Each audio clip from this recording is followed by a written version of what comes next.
Vous avez donc compris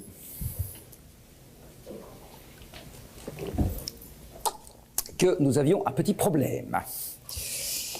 Donc je vous résume les 7 cours précédents.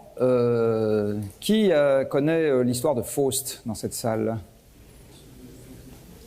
Ah, c'est pas très nombreux aussi. Non, relevez bien la main, que je vois.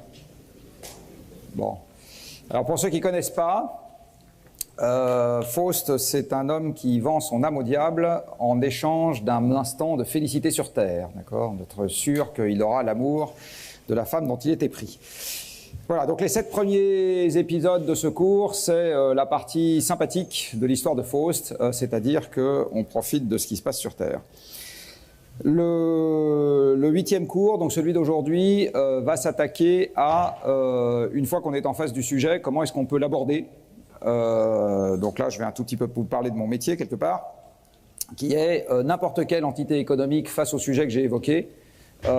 Comment est-ce qu'on s'empare du problème, par quel bout on le prend, comment est-ce qu'on l'aborde. Et je vais, voilà, donc ça va être les, on va dire, quelques éléments de base sur le sujet. Alors, je vais un tout petit peu revenir à cet homme-là dont je vous avais déjà parlé, parce que à partir du moment, dans votre vie professionnelle, l'indicateur que vous allez manipuler le plus souvent, ça va s'appeler des euros. Je vous le rappelle. Vous allez, pour un certain nombre d'entre vous, rentrer dans une entreprise. Une entreprise est une entité économique. Elle se définit même dans le Code civil comme une entité dont le but est de faire du profit, comme ça que c'est défini dans le Code civil. D'autres vont rentrer dans une administration. Même dans une administration, vous aurez des gens qui vont s'occuper du budget. Donc on va quand même s'occuper de parler argent un petit peu. Même certains d'entre vous qui vont rentrer dans une association, c'est un endroit où on va vous parler argent. Donc l'indicateur transversal que vous allez le plus manipuler dans votre vie professionnelle, c'est les sous. Je vous rappelle donc que l'argent ne prend pas en compte, par construction, les éléments qu'on a vus pendant les 7 premiers cours. Donc pendant les 7 premiers cours, je vous ai parlé de la dépendance de nos activités productives à l'énergie, je vous ai parlé du changement climatique. Rien de tout ça ne se trouve dans les grandeurs économiques que vous allez manipuler, qui s'appellent l'argent. C'est, soit dit en passant, bien pour cette raison qu'on a aujourd'hui un conflit d'objectifs quand on essaye de marier à la fois quelque chose qui marche bien du côté argent et quelque chose qui marche bien du côté, entre guillemets, je m'accommode de limites sur l'énergie et le climat. C'est bien à cause de ça qu'on a un problème, c'est parce qu'on a des conflits d'objectifs. Donc ce que dit M. Say et ce que dit l'économie classique, c'est que cette chose-là, c'est-à-dire la seule station spatiale que nous connaissons et qui peut héberger quelques milliards d'individus, c'est gratuit.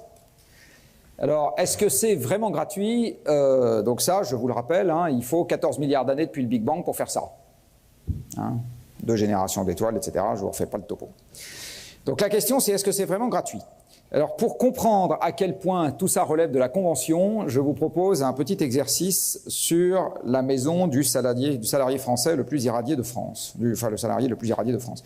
Vous vous rappelez que Thomas Pesquet est le salarié le plus irradié de France, 180 millisieverts pendant son voyage, et en plus il veut y retourner, il doit vraiment être fou.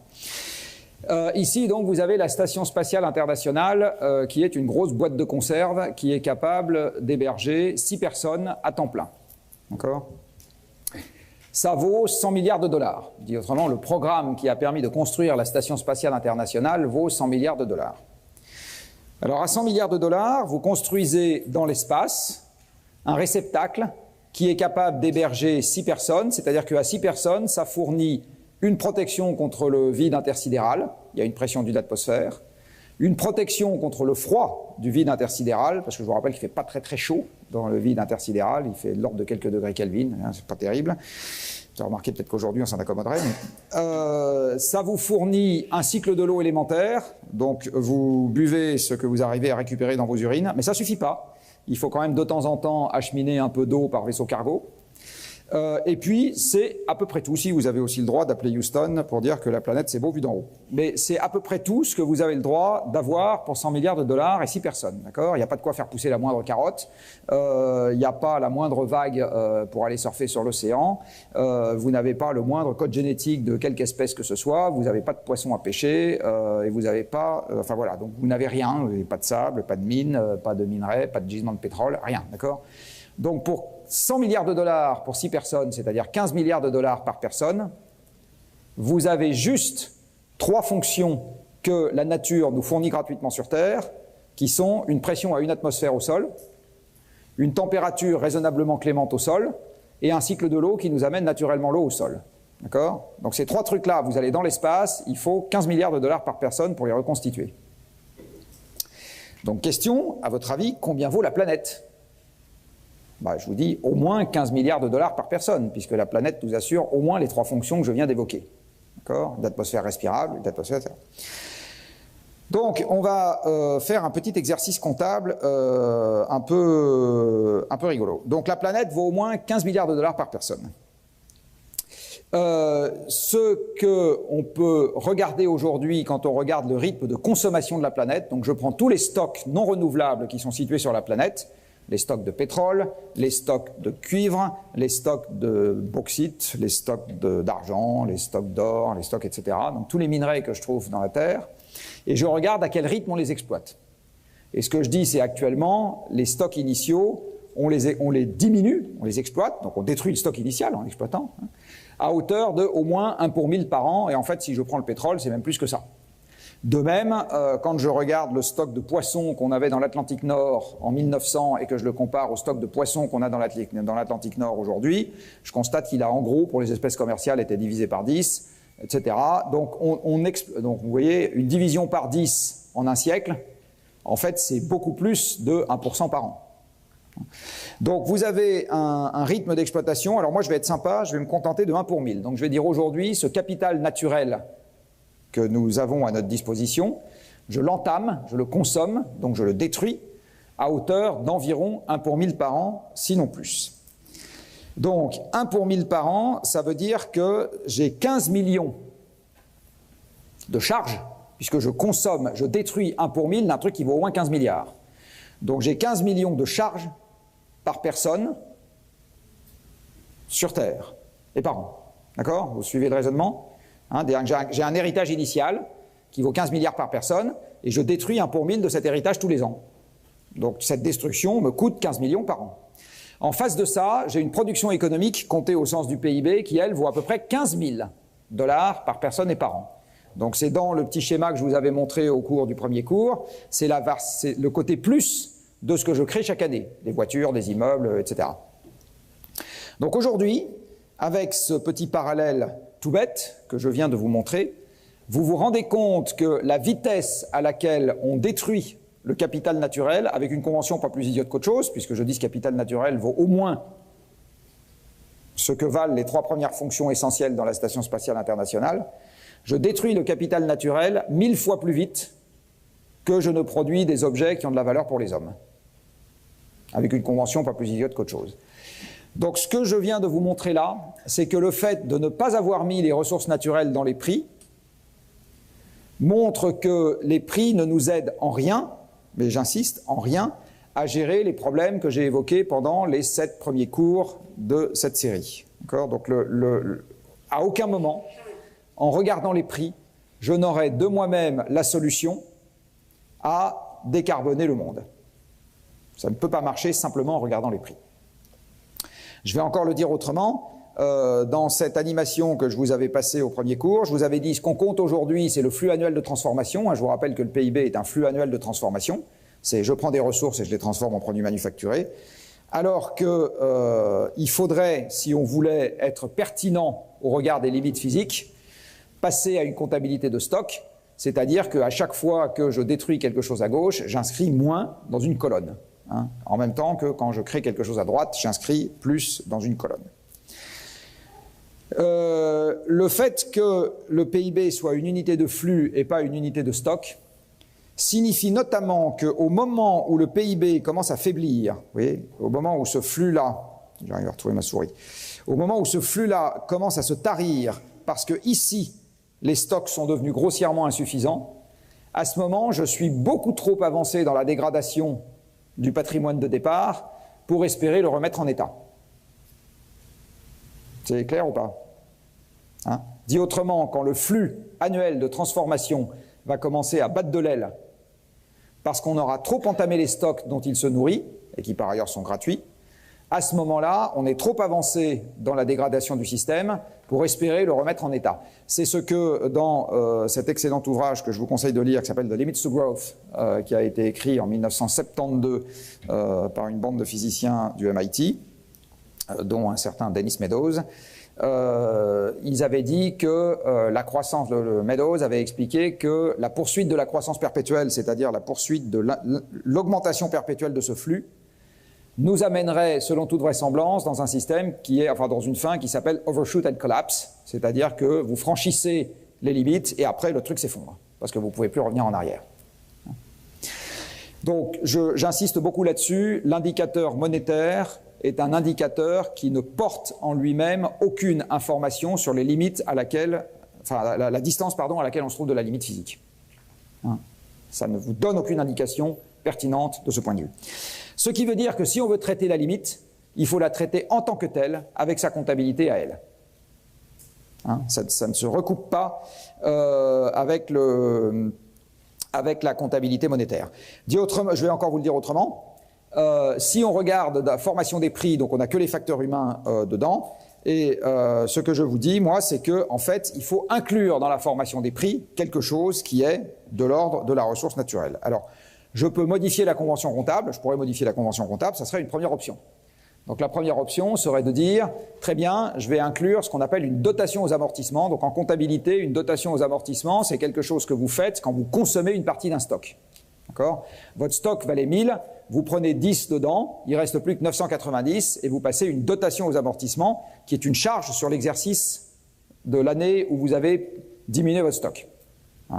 On fait également ça avec les immobilisations. Quand j'achète cette table, c'est ce qui s'appelle une immobilisation, c'est un élément de capital. Et puis, donc, je vais la mettre en comptabilité dans mes actifs, dans les trucs qui valent quelque chose d'une année sur l'autre. Et chaque année, je vais enlever un petit morceau.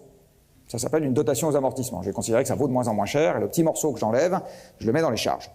Donc là, on pourrait passer une dotation aux amortissements, ce qui concerne la consommation de ressources non renouvelables. Et pour les risques qui sont différés dans le temps, ce qui est très exactement le cas en ce qui concerne le changement climatique, puisque vous vous rappelez qu'une bonne partie des conséquences du changement climatique sont différées dans le temps. Si je prends un exemple très concret qui est la température qu'il fait aujourd'hui, et plus encore la température qu'il fera demain et après-demain, eh bien, ce sont des conséquences de ce que ma génération a fait jusqu'en, nous sommes en 2019, donc jusqu'en 1999. Alors je caricature un peu, 20 ans, je les ai pris de manière exacte. Donc là, nous sommes en train de voir les conséquences de ce que ma génération a fait jusqu'en 2000. Voilà. Ce que nous avons fait depuis 2000 n'a pas d'influence sur ce qui est en train de se passer en ce moment. C'est simplement l'inertie du système qui nous a amenés là où nous sommes. Et donc les émissions que nous avons faites entre 2000 et 2019 et 2020 préparent des canicules plus importantes que nous aurons de toute façon en 2040. Même si demain matin, on baisse les émissions. Voilà, pas une très bonne nouvelle, mais c'est comme ça. Donc, à partir du moment où on sait, juste je finis, à partir du moment où on sait qu'on va avoir des conséquences futures qui sont les résultats de nos actions passées, en comptabilité, il y a quelque chose qui correspond à ce type de situation qui s'appelle une provision pour risque. Alors, le cas typique, c'est on vous fait un procès, il y a un risque que vous perdiez, eh bien, au moment où le procès démarre, vous inscrivez dans vos comptes une provision pour risque, qui est une charge, et qui correspond à l'espérance mathématique de perte que vous avez si vous savez faire les calculs. Et en général, vous ne savez pas parce qu'il y a un petit côté loto dans les procès. Mais la logique, c'est l'espérance mathématique de ce que vous risquez de perdre, et vous collez ça dans vos comptes. D'accord ? Donc, en ce qui concerne le couple énergie-climat, pour le moment, donc une première option pourrait être de corriger les comptes avec quelque chose qui est de l'ordre de la dotation aux amortissements et quelque chose qui est de l'ordre de la provision pour risque. Alors, il y avait deux questions. Oui. Quand vous dites que les flux économiques ne reflètent pas la distance limite, oui. Et d'un autre côté, le coût du travail humain reflète la distance alliée, c'est-à-dire que si le stock diminue, ça devient plus difficile d'accéder au stock. C'est pas que... Non, il n'y a pas que ça. Parce que Je vous ai montré au cours du deuxième cours sur les combustibles fossiles qu'il n'y avait pas de lien pour le pétrole entre la quantité disponible sur le marché et son prix. Donc en fait, quand l'énergie ou une ressource se raréfie, ce n'est pas au travers des variations de prix, donc de la quantité de travail humain, puisque le prix c'est que du travail et des rentes humaines, que vous allez voir nécessairement la conséquence. Ça peut s'organiser autrement. Oui. Le prix, alors ça c'est pas mon modèle, c'est ce que vous avez appris en cours d'économie. Le prix ne reflète que les facteurs capital et travail, capital humain et travail humain. Donc en fait, c'est quand je vous expliquais au premier cours qu'il y a deux facteurs de production pris en compte dans la représentation économique qui sont le capital humain et le travail humain, ça revient à dire que les prix ne sont formés qu'avec du travail humain et du capital humain, qu'on ne tient pas compte des ressources naturelles dans la formation des prix. C'est une autre façon d'exprimer avec une belle équation, parce que je sais qu'ici on aime bien les équations, c'est une autre façon d'exprimer avec une belle équation le fait que les ressources sont gratuites. Ça n'intervient pas dans la formation des prix. L'existence de la ressource, encore une fois. Les gens qu'il faut payer pour y accéder, ça peut intervenir. Quand vous payez quelqu'un. Si par exemple vous allez chercher des nodules, vous savez ce que c'est que les nodules? C'est des petites boules contenant des métaux que vous avez sur les planchers océaniques. Si vous allez chercher des nodules dans l'espace océanique international, en dehors des zones d'exclusivité économique, vous ne paierez pas l'accès à la ressource, puisqu'il n'y a personne pour vous réclamer de l'argent. Tout ce que vous paierez, c'est le travail humain pour y accéder, mais vous ne paierez pas. Si vous allez chercher du pétrole dans un pays, là par contre, vous paierez l'accès à la ressource, parce qu'il y a quelqu'un qui habite dans le pays qui vous dit, pour prendre mon pétrole, tu vas me payer tant. Voilà, donc et si la pluie tombe toute seule, en ce moment elle serait bien inspirée de le faire, à ce moment vous ne payez ni le travail ni la ressource, vous ne payez rien.